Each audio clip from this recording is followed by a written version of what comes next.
जय हिंद दोस्तों, क्या हाल? सब बढ़िया, मस्त और ज़बरदस्त। आई होप आप सभी लोग एकदम बढ़िया होंगे।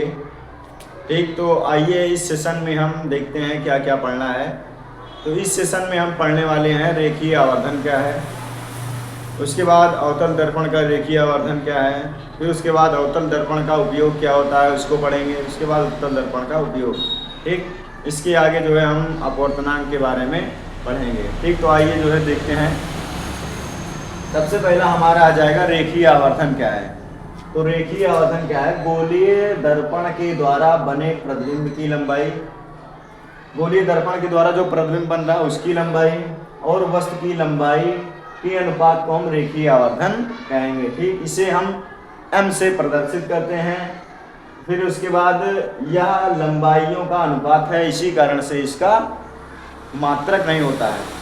क्योंकि ये दोनों में लंबाई आ रही, लंबाई लंबाई को कैंसिल कर देगा, जिस कारण से रेखीय आवर्धन का कोई मात्रक नहीं बनेगा। तो इसका सूत्र हो जाएगा आपका रेखीय आवर्धन इक्वल टू प्रतिबिंब की लंबाई बटे वस्तु की लंबाई, यम इक्वल टू हो जाएगा आई बटे ओ। ठीक है, उसके बाद है अवतल दर्पण का रेखीय आवर्धन क्या है।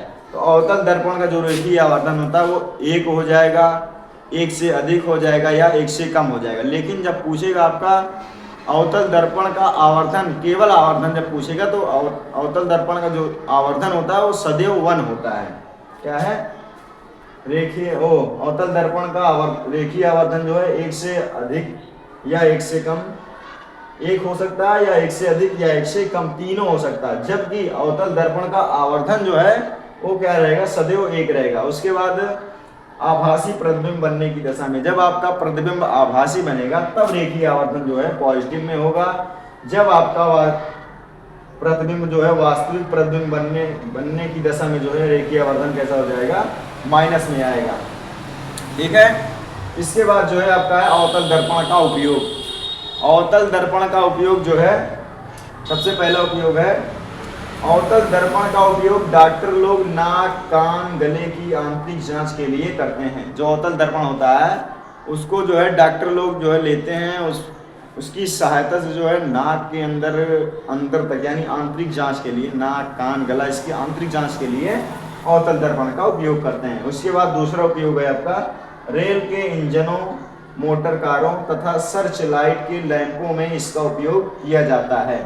ठीक, उसके बाद है तीसरा उपयोग आपका आ जाएगा अवतल दर्पण के फोकस परख नली का समांतर किरण पुंज प्राप्त करने के लिए। आपको जब अवतल दर्पण की फोकस के जो परख नली होती है उसको समांतर किरण पुंज प्राप्त करने के लिए हम किसका उपयोग करते हैं? अवतल दर्पण का उपयोग करते हैं।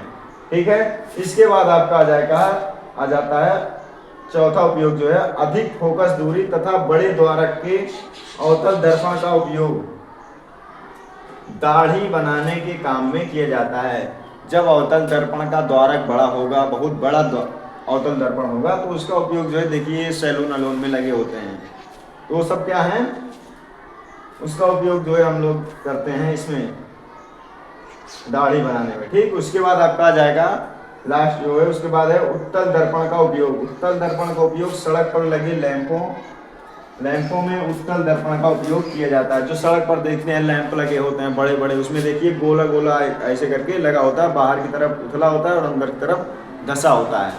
तो कौन सा दर्पण हो जाएगा? उत्तल दर्पण हो जाएगा।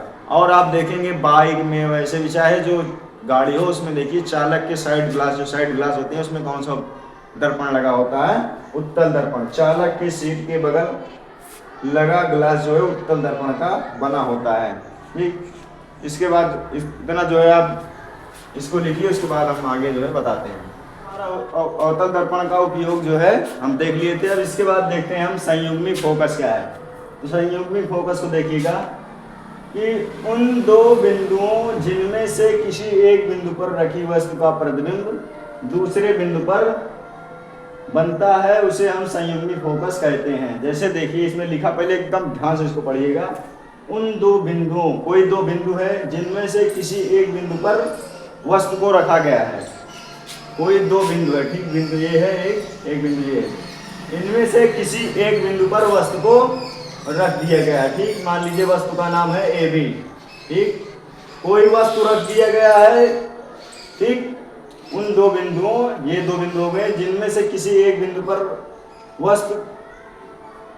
पर रखी वस्तु का प्रतिबिंब जो है दूसरे वस्तु पर बन रहा है। जैसे इस बिंदु पर रखी है वस्तु, दूसरे बिंदु पर वस्तु का प्रतिबिंब बन रहा है। एक बिंदु पर रखी वस्तु का प्रतिबिंब दूसरे बिंदु पर बनता है तो उसे हम संयुग्मी फोकस कहते हैं। ठीक है। उसके बाद संयुग्मी फोकस जो होती है वो केवल अवतल दर्पण में ही संभव है। यह संयुग्मी फोकस जो है आप उत्तल दर्पण में या समतल दर्पण में नहीं दिखा सकते हैं, या केवल अवतल दर्पण के लिए ही संयुग्मी फोकस जो है संभव होती है। उसके बाद आपका आ जाता है अपवर्तनांक। जैसे आप परावर्तन का नियम पढ़े थे वैसे अपवर्तनांक जो होता है, सॉरी ये अपवर्तनांक फिर देखिएगा, अपवर्तन का नियम दूसरा है, अपवर्तनांक है ये। ठीक है। तो अपवर्तनांक क्या है, इसमें जो है दो माध्यम होंगे, एक विरल होगा एक सघन होगा। इसमें अपवर्तनांक क्या देखिएगा कि जब किसी प्रकाश की किरण को एक माध्यम से दूसरे माध्यम में ले जाते हैं, फिर सुनिएगा, जब किसी प्रकाश की किरण को एक माध्यम से दूसरे माध्यम में ले जाते हैं तो वह प्रकाश की किरण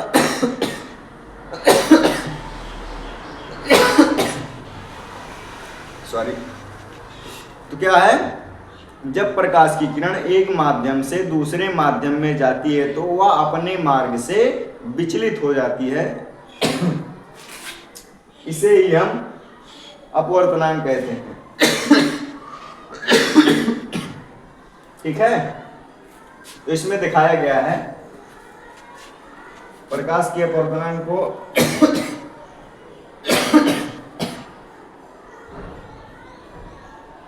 प्रकाश के अपवर्तनांक का मेन कारण क्या है, प्रकाश के अपवर्तनांक का मेन कारण भिन्न माध्यम में चाल जो है, एक माध्यम से जाकर दूसरे माध्यम में जब जाते हैं प्रकाश तो उनकी चाल में जो है परिवर्तन हो जाता है। ठीक है।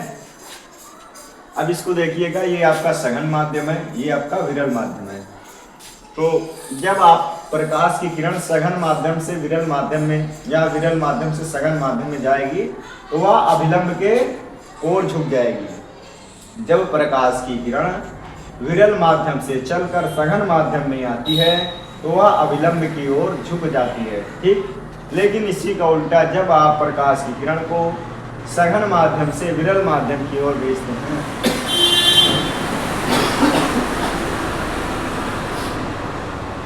तो वह जो है अभिलंब से दूर चली जाती है।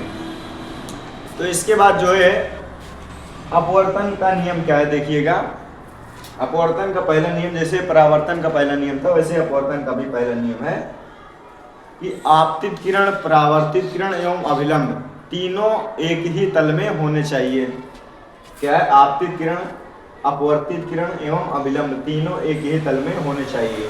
और दूसरा नियम जो है इसमें चिन्ह है, दूसरा नियम क्या है इसमें, आपतन कोण साइन आई, ये जो आप इधर बन रहा है ये वाला कोण, ये आपका है साइन आई, और अपवर्तन कोण साइन आर, ये वाला जो कोण है आपका ये आर है, साइन आर। ठीक है। इसका जो मान होता है सदैव नियत होता है।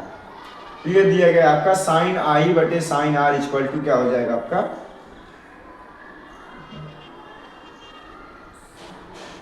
साइन आई बटे साइन आर इक्वल टू नियतांक हो जाएगा। ये जो नियतांक है यही है और यही इसी को हम अपवर्तनांक कहते हैं। ठीक। तो आज का वीडियो जो है बहुत छोटा रहेगा। आज के वीडियो को यहीं तक रखते हैं। हमारी तबीयत भी थोड़ा ठीक नहीं है, खांसी वांसी आ रही है, इसलिए डिस्टर्बेंस हो जा रहा है क्लास में। लेकिन आज के लिए सॉरी जो है इसमें थोड़ा डिस्टर्बेंस है, इसको जो है आप देखिएगा।